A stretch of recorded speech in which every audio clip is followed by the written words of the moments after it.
plataforma, le damos a todos una muy cordial y sincera bienvenida. A cada miembro que ha venido a dar la bienvenida, a darle la bienvenida a nuestro Señor Jesucristo, pero con mucha especialidad a la visita que honra el nombre de Dios con su presencia. Son muy bienvenidas, esperamos que se sientan como si estuvieran en su propio hogar. Es el deseo de esta semana de oración que se cumple en esta tarde. El Señor pueda bendecir. Ahora, invitando de ponerlo de pie para empezar con esto.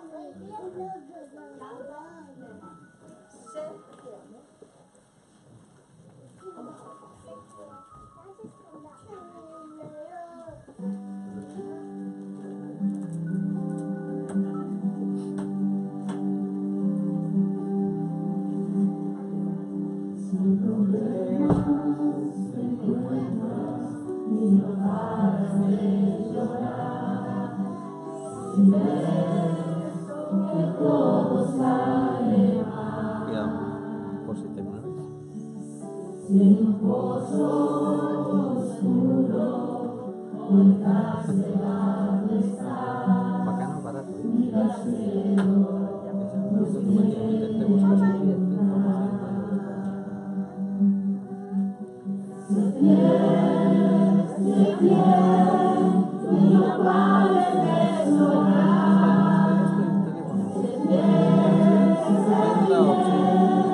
Y tus lágrimas no se enjugarán,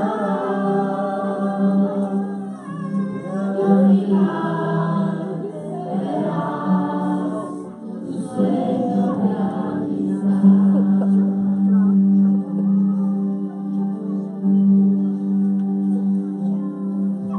Si la tentación se acerca y flaqueando tú estás, pide a Cristo fuerzas para luchar. Recompensa aquí verás por tu fidelidad. Sé fiel y no pares de soñar. Sé fiel y no pares de soñar. Sé fiel y tus lágrimas no se enjugarán, y al final verás tu sueño realidad. Sé fiel y no pares de soñar. Sé fiel y tus lágrimas no se enjugarán, y al final verás tu sueño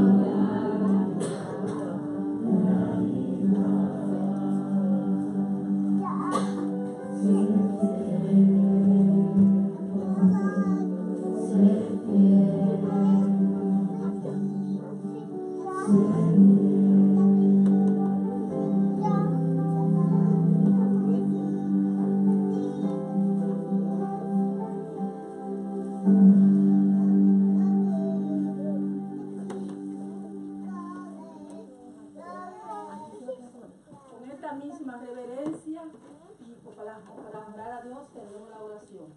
Y pues, no podemos brincar, pero yo quisiera.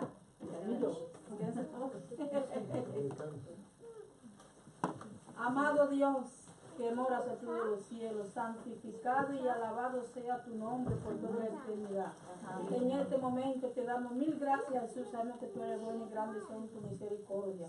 Señor, tú sabes que estamos en la semana de oración. Permite, Señor, que todas las personas aquí salgan llenas de tu Santo Espíritu, que tú tendrás una porción de tu Santo Espíritu para cada uno de nosotros, Señor, una porción de sanidad, otra porción de poder, de salvación, Padre Santo, que es lo que queremos, que todos salgamos llenos de tu Santo Espíritu y que quedamos llenos de tu bendición, que tú seas que nos dirija por el buen camino, nos llenes de entendimiento cada día más, para poner tu palabra. Podamos ser luces, Señor, para que estas, Señor, personas que están aquí, Señor, que oigan tu palabra y salgamos, que seamos luces al salir de la calle. Que tu Santo Espíritu nos use de acuerdo a tu voluntad. Gracias, Padre Santo, te lo pedimos todo en el nombre del Padre, del Hijo y del Espíritu Santo. Amén. Gloria. Amén.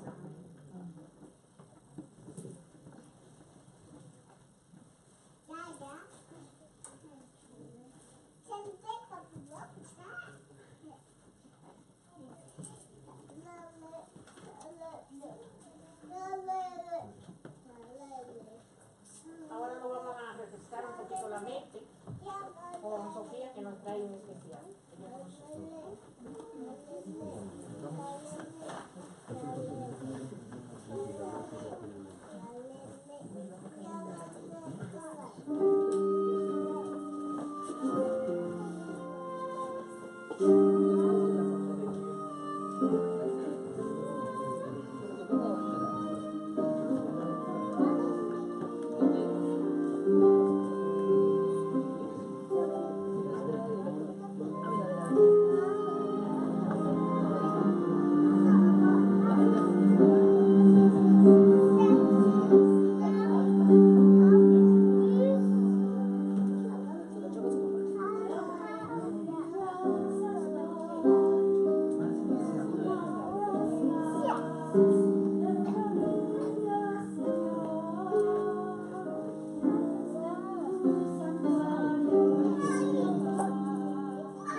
Muchas gracias.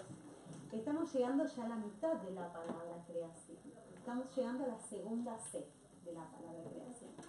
Y yo les dije que la primera de todas de las que hablamos, la primera C de la que hablamos, de la capacidad de elección, era la más importante de todas, porque nosotros teníamos que decir, y sí, es muy muy importante, pero yo creo que tomaría de nuevo mis palabras y les diría que lo más importante es esa. Porque esa es la confianza en Dios.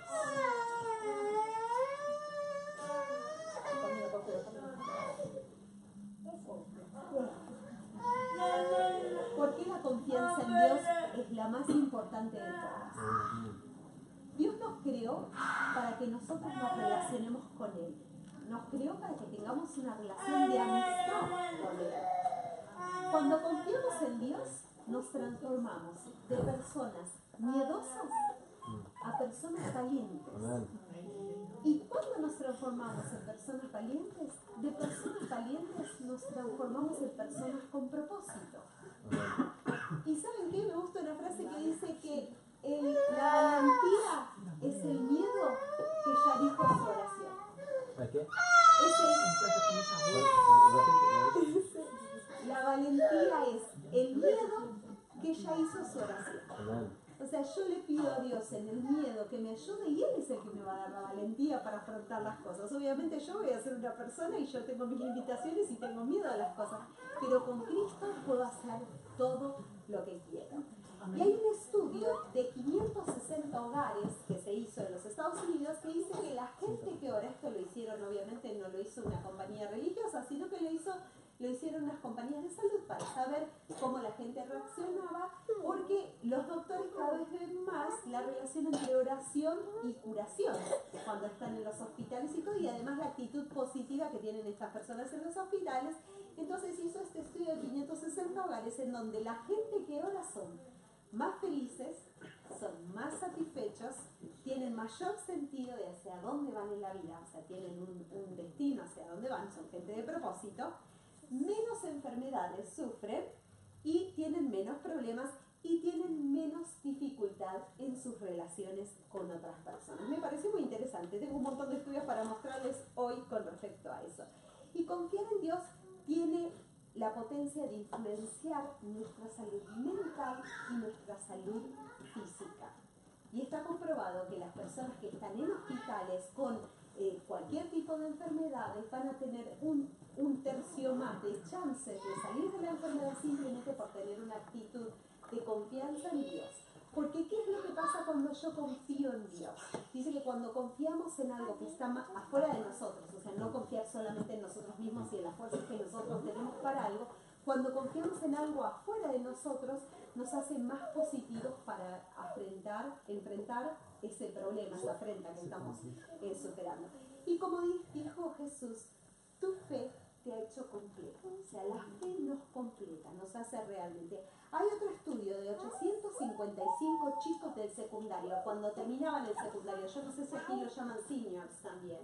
Allí cuando terminan la high school están en el último punto, creo que seniors, y entonces se hizo este estudio en 855 chicos y chicas, o sea, señoritas y varones, y dice que los que iban a la iglesia de estos niños tenían menos chances de ser delincuentes, tenían muchísima más baja incidencia de tomar alcohol y de sumirse en las drogas. Así que es buenísimo porque la iglesia hasta nos protege de un montón de cosas. Hay una, como les decía antes, en cuanto al hospital, hay una conexión impresionante entre lo que es la fe y la recuperación de una enfermedad. Y miren esto también, los que van a la iglesia, ya sean adultos o más jovencitos, más de una vez por semana, ustedes vienen los sábados y a veces vienen los miércoles, o esta semana ustedes están cubiertos, pero totalmente. Tienen 7 años más de potencial de vida que una persona que no. ¿Qué tal? Simplemente por eso venir a la iglesia es bárbaro, es un negocio. 7 años más de poder vivir exponencialmente. Adultos grandes funcionan mejor y tienen mucho menos problemas, simplemente por tener una fe. Pacientes con fe, como yo les decía antes, tienen 3 veces menos posibilidad de morir sobre una enfermedad, por ejemplo, si les hacen una operación cardiovascular a corazón abierto, o sea, les hacen la operación de corazón y se lo abren, tienen más chances de vivir después de esa operación que los que no, porque lo ven de manera negativa. Y el cuerpo es un juego, como yo les decía ayer, un juego de hormonas, no solo cuando hacemos actividad física, sino cuando nosotros nos ponemos con sentimientos de frustración, con sentimientos negativos. Por eso la fe nos hace positivos y hace que eso cambie nuestro cuerpo y nos hacemos diferentes. Y dice que los adultos que van a la iglesia tienen niveles muchísimos más bajos de depresión y de ansiedad. Así que ya por eso también es un negocio. Y bueno, y lo que les decía sobre el hospital, la confianza fuera de nosotros libera hormonas sanadoras que nos ayudan a la recuperación, en un proceso de recuperación, ya sea si estamos en un hospital. Cuanto más comprometidos estás tú con Dios, mayor va a ser el beneficio. Porque yo tengo mayor confianza, recuerden lo que yo les decía al principio, una persona de miedo se transforma con Dios, en Dios se transforma en valiente, una persona valiente, si sigue trabajando con Dios, se transforma en una persona con propósito. Y fíjense que en la creación, Dios también puso todo esto del tema de la confianza. Y no era algo que, clic, así les van a agarrar a Adán y Eva, ya tenían confianza en Dios. Ustedes fíjense, cuando uno viene leyendo en el Génesis, cómo pasa la historia, cuando Dios le dice, no coman de aquel árbol, a Eva va, come de ese árbol, le comparte a su esposo, toda la situación después de eso, ¿qué va a decir Dios? Estoy desnudo, nos escondemos, porque no sabían, no conocían a Dios tan profundamente, o sea, no habían desarrollado esa confianza con Dios.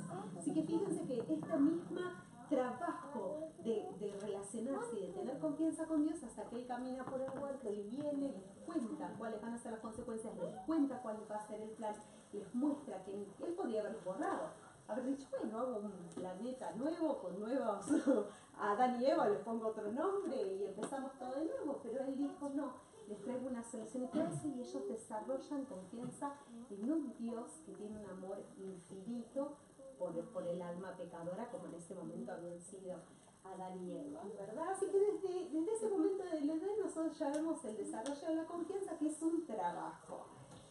Y a mí me gusta esta frase que dice, la fe comienza como un experimento, que es lo que les pasó a Adán y Eva, un experimento, empiezan a experimentar cómo es el tema de la fe y termina como una experiencia.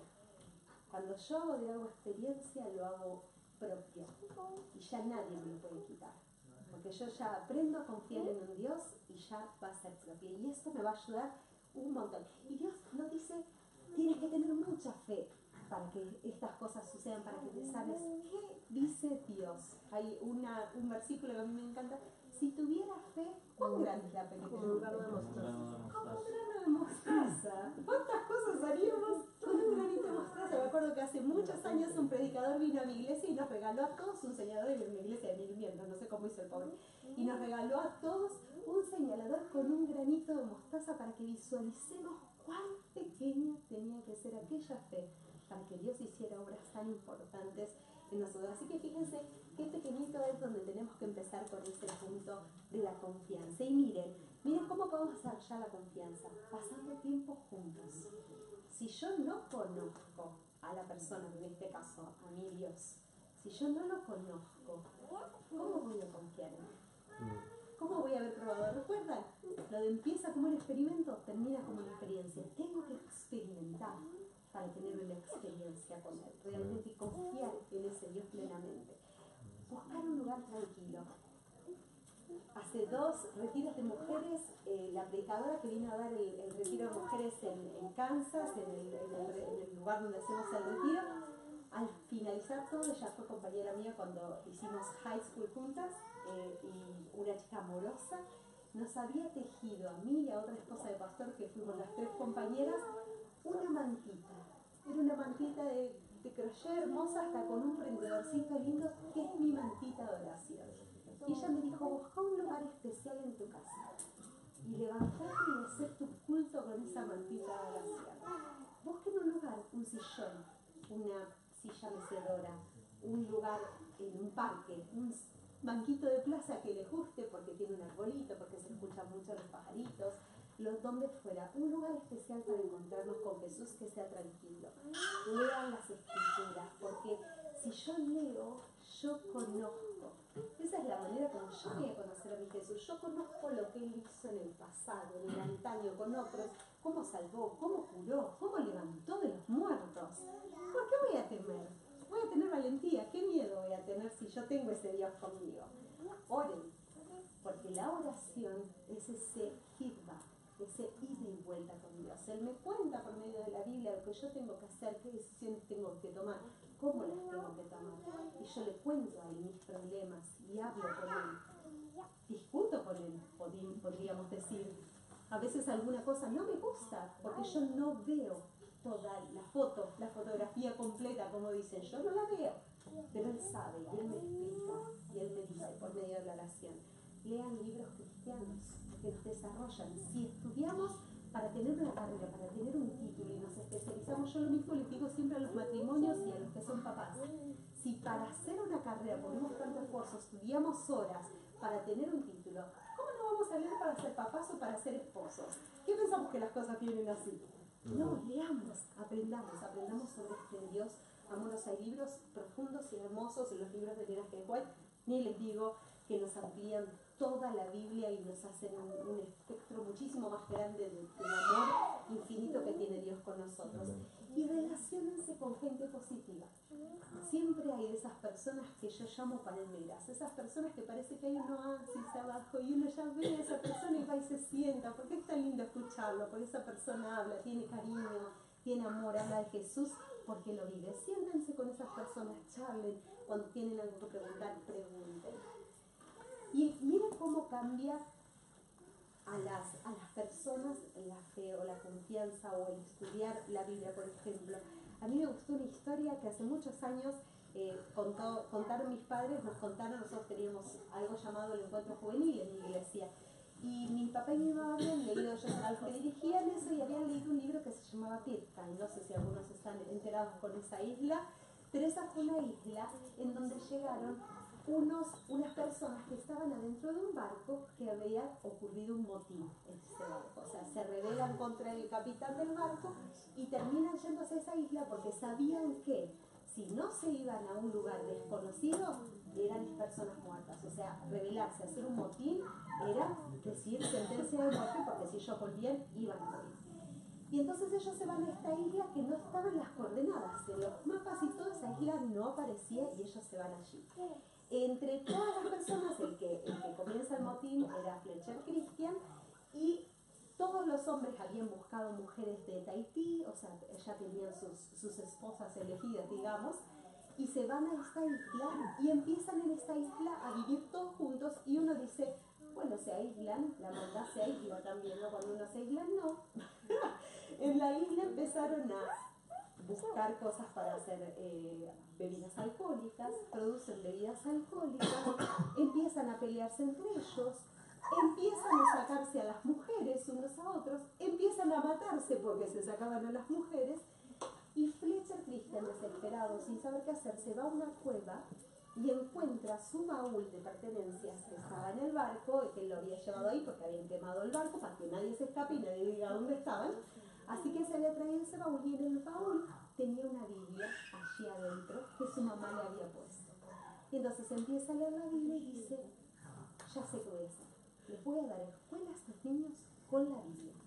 Entonces empieza a los niños que habían nacido, que eran los hijos de estas familias, empieza a enseñarles como si fuera la escuela, les empieza a enseñar con la Biblia. Y les enseña diferentes cosas y todos los niños se estudian con la Biblia. Años después, los soldados se encuentran en esta isla porque la pegan igual que como había hecho Fletcher Christian, sin querer se topan con la isla y ven, cuando van llegando a la isla, ven que había gente en la isla y no pueden creer. Y cuando ven, uno de los hijos de Fletcher Christian los va a recibir y los recibe cuando ellos van a bajar del barco y los atiende educadamente. Están todos tan educados. Y empiezan a bajar y los niños todos educados y hablaban correctamente y guardaban el sábado y un montón de cosas. La Biblia había transformado la isla completa. Entonces, si nosotros podemos crecer y podemos tener una confianza en Dios de esa manera, porque podemos crecer por medio de la Biblia y hacer que nuestra vida sea realmente una vida de experiencias.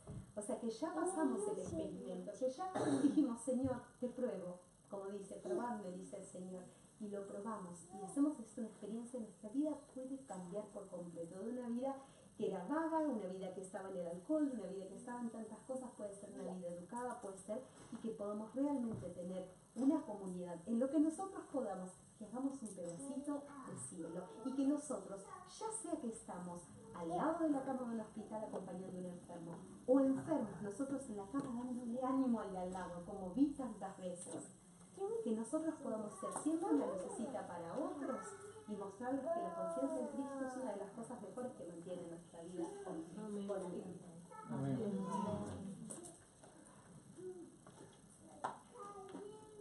Agradecemos por ese detalle de consejos y tengamos siempre presente en nuestras vidas, ¿eh? La confianza en Dios va día a día, ¿no? Ahora invitamos al pastor con el tema principal y vamos a escucharlo a él.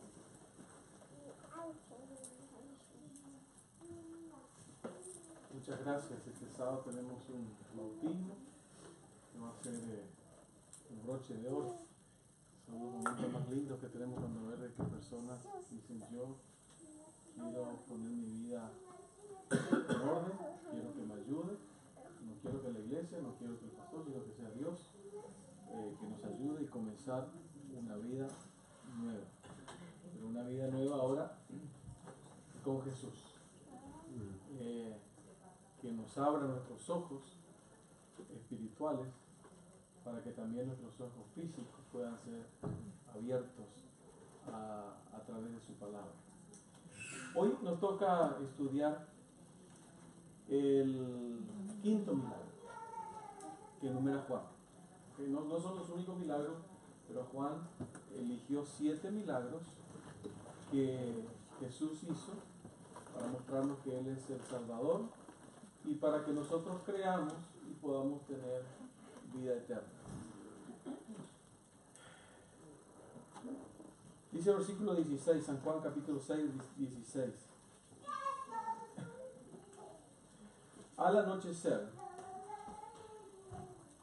descendieron sus discípulos al mar.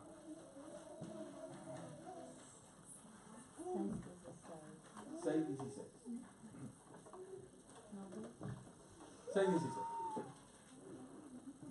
Jesús termina de multiplicar los panes y los peces. Los discípulos reciben de Jesús, la gente recibe de los discípulos, y la gente, ¿qué tenía que hacer después? También pasar a otros.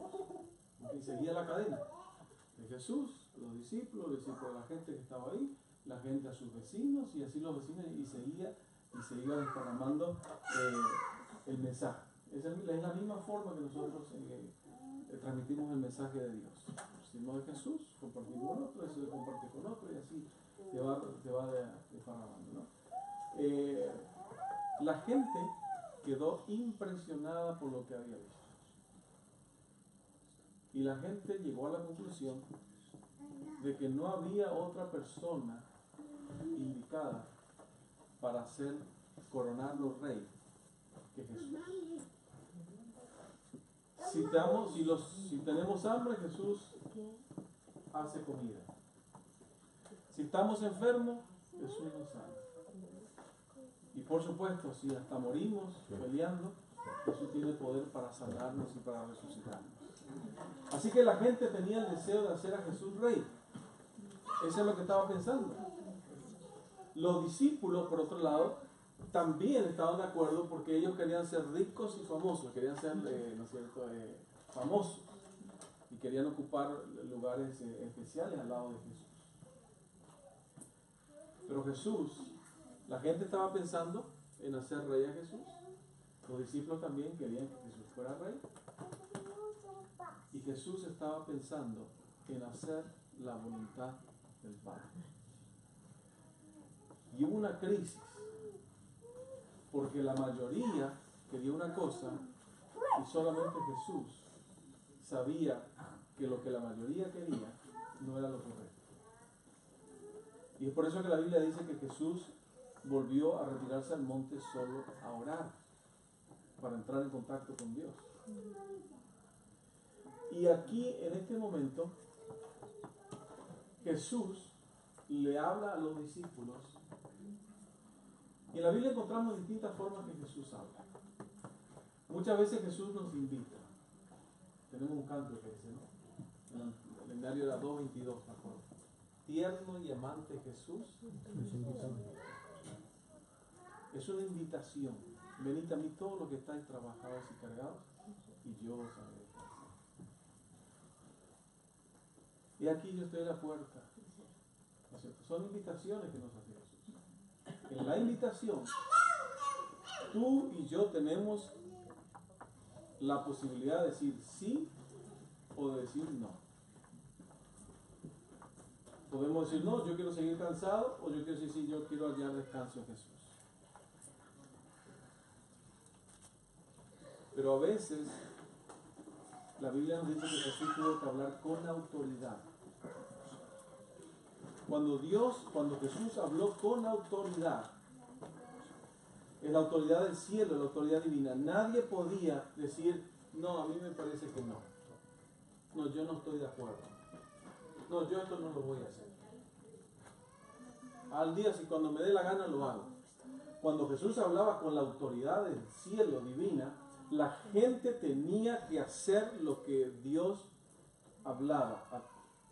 Cuando Jesús fue a purificar el templo la primera vez, y la Biblia dice que agarró una correa, un lazo, no dice que los azotó, sino que solamente agarró y les habló con autoridad. Ninguno de ellos, fíjense, ninguno de los que estaban vendiendo se paró y le dijo, momentito, nosotros tenemos permiso de los fariseos para vender acá.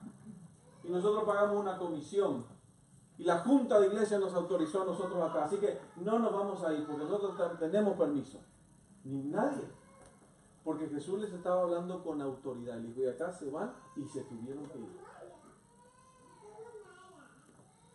Y por eso que cuando venga otra vez Jesús como Rey de Reyes y Señor de Señores, toda rodilla se va a doblar. Viene con toda la autoridad. Y en este momento Jesús tiene que hablarles con autoridad a los discípulos, porque los discípulos no se querían ir.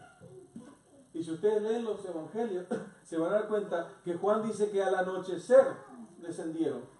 Pero Marcos y Mateo agrega que antes Jesús le da la orden, pero ellos se quedaron en la costa, los discípulos, esperando que tal vez Jesús cambiara de parecer.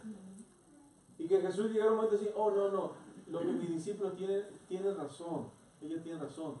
Vamos a Jerusalén y voy a ser el rey para así de esta manera poder ayudarles y salvarles. Fue la orden más difícil que los discípulos tuvieron que obedecer. Jesús no le dijo, si quieren, se suben al barco.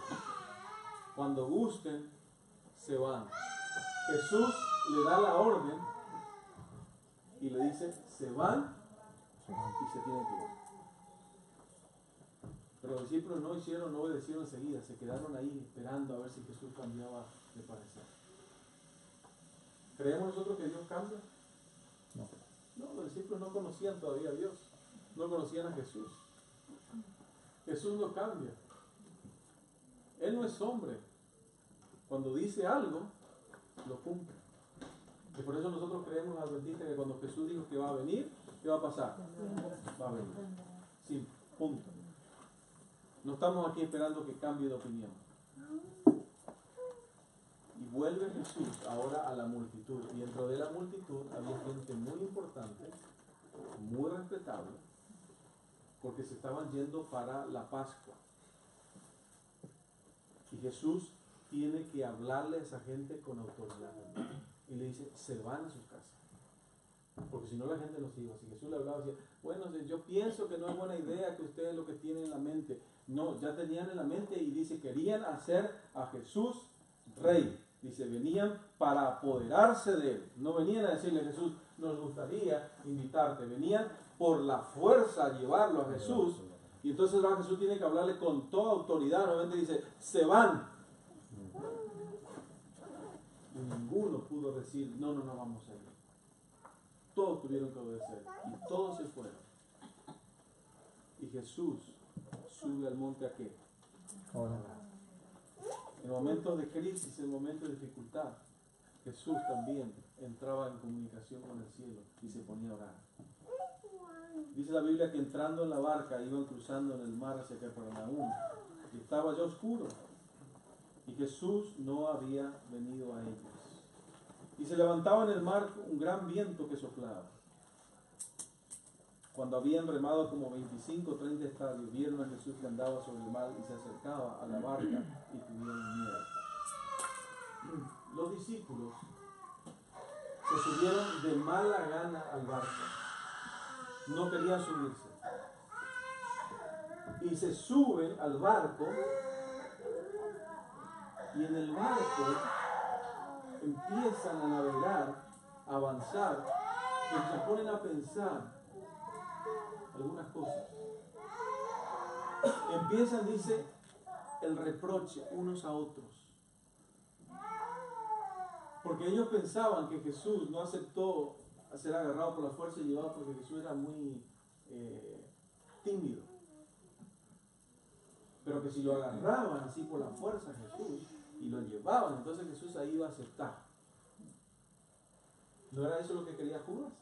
Digo, si yo lo traiciono y le pongo una situación ahí a Jesús entre la espada y la pared, entonces ahí Jesús va a revelar su gloria y esa cosa. Pensaba que Jesús no hacía las cosas porque era tímido o porque era muy humilde. No, Jesús estaba siguiendo una agenda divina y la gente tenía otra idea y Jesús seguía lo que decía el cielo, Jesús no seguía lo que decía la gente. Y yo doy gracias a Dios que Jesús no siguió lo que la gente quería. Porque si Jesús hubiera seguido lo que los apóstoles querían, lo que la gente en Jerusalén quería, lo que la gente en Galilea quería, hoy nosotros no tendríamos esperanza. Hoy nosotros no hablaríamos de un cielo nuevo y una tierra nueva. Hoy nosotros viviríamos como vive la gente, sin esperanza, sin futuro. Pues por eso nosotros hoy podemos cantar, podemos decir, yo sé que mi Cristo vive, yo sé que mi Salvador reina, yo sé que Jesús va a volver nuevamente otra vez. Y los discípulos estaban reprochándose. Y los reproches comienzan así, diciendo, ¿y si lo hubiéramos forzado? ¿Y por qué tú no dijiste nada? Siempre soy yo el que hablo, pero cierto, ahora que ya no está Jesús, tú no dijiste nada, te quedaste callado, siempre yo. Empezaron los reproches entre ellos, a culparse unos a otros, por qué no habían podido lograr que Jesús fuera llevado a Jerusalén en la Pascua, miren, que justo momento de la Pascua, para ser coronado como el rey de Israel. Y en ese momento empezaron a venir pensamientos en la mente de los discípulos. ¿No será cierto que lo que dicen los fariseos es verdad y que Jesús es un impostor? ¿Por qué no ayudó a Juan el Bautista? Empezaron a venir pensamientos. ¿Será que siempre nosotros vamos a ser considerados discípulos de un falso maestro? Adelante, adelante.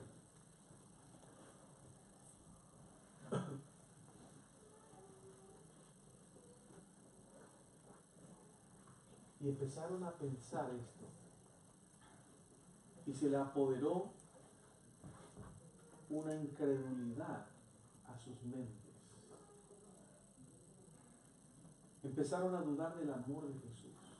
Empezaron a dudar si Jesús era realmente el Salvador, el Mesías. Empezaron a dudar si Jesús los amaba, si se había tenido cuidado de Juan el Bautista. Empezaron a creer en lo que decían los fariseos, que era un impostor y cuantas otras cosas más. Y mientras estaban pensando eso, Elena que después dice, le decía a toda la gente, que ellos se trajeron cargas y dificultades por no estar pensando lo que Jesús quería que ellos estén pensando. ¿Qué era lo que Jesús quería que la gente esté pensando después del milagro de los panes y los peces? ¿Qué era? ¿Se acuerdan que les dije? ¿Cuál es la intención de Jesús? ¿Por qué juntaron las canastas? ¿Solamente para que no quedara sucio? Para que compartieran el pan, pero también el pan de vida, que le contaran lo que Jesús había hecho en el desierto, el pan, Moisés, el profeta. Moisés había prometido que el profeta, el Mesías, vendría y la gente iba a hacer una asociación al poder comer de ese pan, el cual había estado en las manos de Jesús.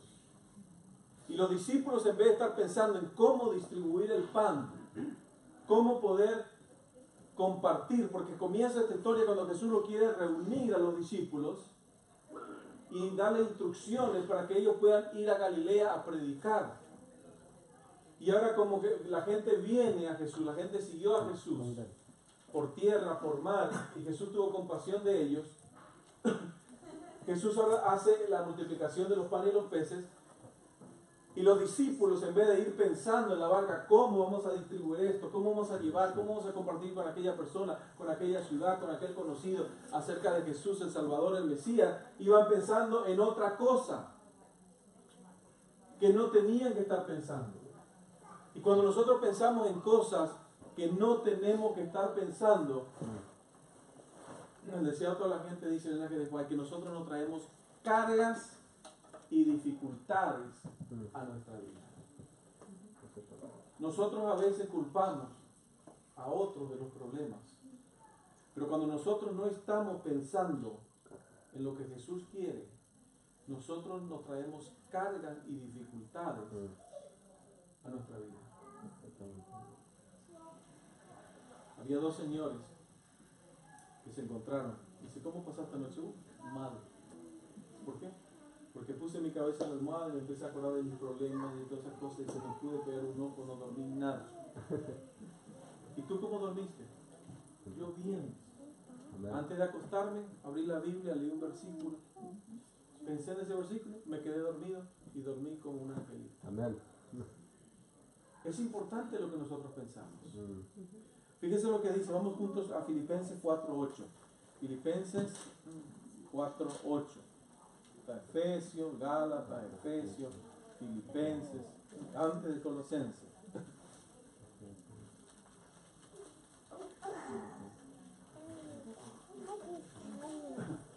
Filipenses 4.8. Otro texto bien conocido. Dice así la palabra de nuestro Dios. Por lo demás, hermanos, todo lo que es, ¿qué cosa? Verdadero. Todo lo honesto. Todo lo justo. Todo lo puro. Todo lo amable. Todo lo que es de buen nombre. Si hay virtud alguna y digna de alabanza, ¿qué dice? En esto, pensad. Amén. Dice, todo lo que es verdadero. ¿El chisme es verdadero? A veces puede ser que sí. Nosotros recibimos hace poquito al presidente de la Iglesia Mundial, Pastor Ted Wilson, una iglesia hispana. Y justo en esa semana mi mamá me mandó un mensaje por WhatsApp que alguien había mandado diciendo Donald Trump se va a reunir con el Papa y ya le pidieron y van a firmar la ley dominical y el pastor Wilson está mandando que todos estén orando. Yo le mandé, le dije, como estuvo ahí, el pastor, ¿usted no dice? No, yo no mandé eso. Eso no es verdad. Pero hay gente que se dedica a mandar cosas que ni siquiera sabe si son ciertas.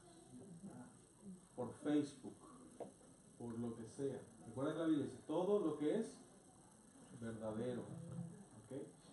Hay muchas cosas. Hay un profesor en Missouri que hizo un estudio que creo que el 90% casi lo que aparece en Facebook o en Internet es falso. ¿Okay? No es con la cuestión de confianza.